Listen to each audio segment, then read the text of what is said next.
ओम नमः शिवाय. श्री शिवमहापुराण रुद्रसंहिता सतीखंड अध्याय 39. दधीचींचा श्रीहरींना व अन्य देवांना शाप. श्री गणेशाय नमः. ब्रह्मदेव नारदांना म्हणाले, हे मुनिश्रेष्ठ, काही दिवसांनी भगवान विष्णू शुवाच्या हितरक्षणार्थ ब्राह्मणाचे रूप घेऊन दधीचींच्या आश्रमात गेले. त्यांनी मुनींना नमस्कार केला व म्हणाले, शिवाराधने तत्पर राहणाऱ्या अविनाशी मुने, मी तुमच्याकडे एक वर मागण्यासाठी आलो आहे, तो देण्याची कृपा करा. श्रीहरींची याचना ऐकून शैव शिरोमणी दधीची म्हणाले, हे विप्रर्षे, शिवकृपेने मला त्रिकालाचे ज्ञान प्राप्त आहे. त्यामुळे तुम्ही कोण आहात, येथे कशासाठी आलेले आहात, हे सर्व मला माहीत आहे. तुम्ही श्रीहरी आहात, शुवाचे कल्याण करावे या हेतूने येथे आलेले आहात, म्हणून कपटवेश टाकून मूळ स्वरूप धारण करा. मी शिवभक्त आहे, मी कधीही असत्य बोलत नाही. मला देव, दानव आदी कोणाकडूनही भय संभवत नाही. मग मी कशाला घाबरू? कृपया तुम्हाला काय हवे ते सांगा. दधीचींचे बोलणे ऐकून श्रीहरी लज्जित झाले. त्यांनी विप्रवेश टाकून मूळ रूप धारण केले व म्हणाले, हे मुने, शिवकृपेने तुम्हाला सर्वज्ञता प्राप्त झाली आहे, भयही राहिले नाही. तुम्ही खरोखरच धन्य आहात. मी तुम्हाला नमस्कार करतो. आता माझी विनंती ऐका. तुम्ही माझ्यासाठी एकदा शुवराजाकडे चला व राजेंद्रा, मी तुला घाबरतो असे सांगा. ते ऐकून दधीचींना हसू आले. ते म्हणाले, प्रभो, हे तुम्ही काय बोलत आहात? मी कोणालाही भीत नाही, ही वस्तुस्थिती आहे. मग तुमचे मन राखण्यासाठी मी शुवाकडे येऊन खोटे कशाला बोलू? ते ऐकून विष्णूंना राग आला. दधीचींचे भस्म करण्यासाठी त्यांनी चक्र उगारले, पण शिवप्रभावाने त्याची गतीच कुंठित झाली. तेव्हा मुनिवर्य हसून म्हणाले, तुम्ही मोठ्या प्रयत्नाने हे भयंकर सुदर्शन चक्र प्राप्त केले आहे, पण शिवजींनी दिलेल्या या चक्रापासून मला काहीही बाधा होणार नाही. तेव्हा श्रीहरींना अधिकच राग आला. त्यांनी दधीचींवर अनेक भीषण अस्त्रे सोडली.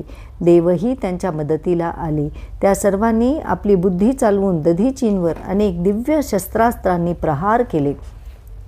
ते प्रहार झेलण्यासाठी त्यांनी मुठभर दर्भाची जुडी पुढे धरली. तिचे एका दिव्य त्रिशूळात रूपांतर झाले. तो प्रलयाग्नीसारखा धगधगीत त्रिशूळ आपल्याला भस्मसात केल्याशिवाय राहणार नाही, हे लक्षात येताच इंद्र, चंद्र, नारायण आदी ज्यांनी त्या शैव शिरोमणी ऋषींवर शस्त्रास्त्रांचे प्रयोग केले होते, त्या सर्वांनी शरणता पत्करली. त्रिशूळाला नमस्कार करून तेथून पळ काढला. एकटे श्रीहरी तेथे थांबले. त्यांनी योगमायेने आपल्या देहापासून आपल्यासारखेच दिसणारे हजारो दिव्य गण उत्पन्न केले. ते वीर शस्त्रास्त्रे घेऊन दधीचींबरोबर युद्ध करू लागले. काही वेळाने ते थकून गेले. दधीचींनी त्यांना भस्म करून टाकले. तेव्हा श्री विष्णूंनी महामायेचा आश्रय घेऊन विश्वरूप धारण केले. त्यावेळेस ब्राह्मणश्रेष्ठ दधीचींना त्यांच्या देहात सर्व देव आणि सर्व जीव दिसले. त्यांच्या ठाई संपूर्ण विश्व पाहून दधीची म्हणाले, हे महाबाहो, तुम्ही मायेचा त्याग करा. नीट विचार केला असता हा सर्व भास आहे हे समजते, परंतु जे जाणण्यास अत्यंत कठीण आहे तेही मी जाणतो. मी तुम्हाला दिव्य दृष्टी देतो. त्या योगे तुम्हाला माझ्या ठिकाणी ब्रह्मा, विष्णू, महेश या त्रयीसह समस्त विश्व दिसेल. दधीचींनी शिवजींच्या तेजाने पूर्ण देह धारण करून श्रीहरींना त्या ठाई संपूर्ण ब्रह्मांड दाखवले. मग त्यांनी शिवस्मरण केले आणि मनोमन हसत निर्भयपणे म्हणाले, हे विष्णू, येथे मायेचे किंवा मंत्रशक्तीचे काय प्रयोजन आहे? तुम्ही सद्बुद्धी ठेवून युद्ध करा. तेव्हा श्रीहरींना अधिकच संताप आला. ते दधीचींबरोबर युद्ध करण्यास प्रवृत्त झाले. ते पाहून सर्वत्र एकच हाहाकार झाला. तेव्हा मी शुवराजाला घेऊन तेथे गेलो. हे श्रेष्ठ विप्रवर्य जिंकले जाणार नाहीत असे सांगून श्रीहरींना युद्धापासून परावृत्त केले. त्यांनी दधीचींना नमस्कार केला. शुवराजाही दीन आणि व्याकुळ होऊन त्यांच्यापाशी गेला. मुनींना नमस्कार करून तो म्हणाला, हे विप्रश्रेष्ठ, आपण फार थोर आहात, उदार आहात. मी दुर्जन आहे. आपली योग्यता मी काय जाणणार. आपण मला क्षमा करा. माझ्यावर प्रसन्न व्हा. त्याच्या स्तुतिवचनाने दधीची शांत झाले. त्यांनी राजासह इतरांवर कृपा केली. पण विष्णू आणि त्यांच्या साह्यार्थ आलेले अन्य देव यांच्यावर त्यांचा रागच होता. त्यांनी शिवस्मरण केले आणि त्या सर्वांना शाप दिला.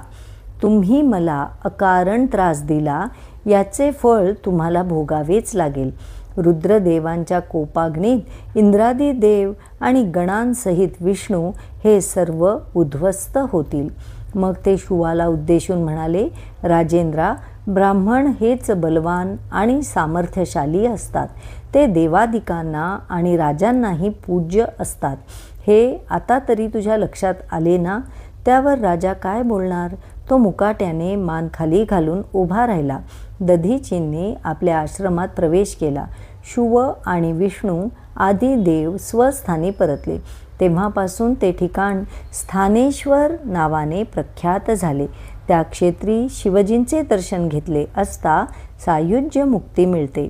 नारदा, अशा प्रकारे मी तुला दधीची क्षुव वादाची कथा सांगून श्रीहरींना शाप का प्राप्त झाला ते संक्षेपाने विशद केले. जो मनुष्य या वादाचे नित्य श्रवण पठण करतो त्याला कधीही अपमृत्यू येत नाही. मृत्यूनंतर तो ब्रह्मलोकी जातो. जो मनुष्य या वादाचे पठण करून युद्धाला जातो त्याला मृत्यूचे भय राहत नाही, तो विजयी होतो. अध्याय 39 समाप्त. ओम नमः शिवाय.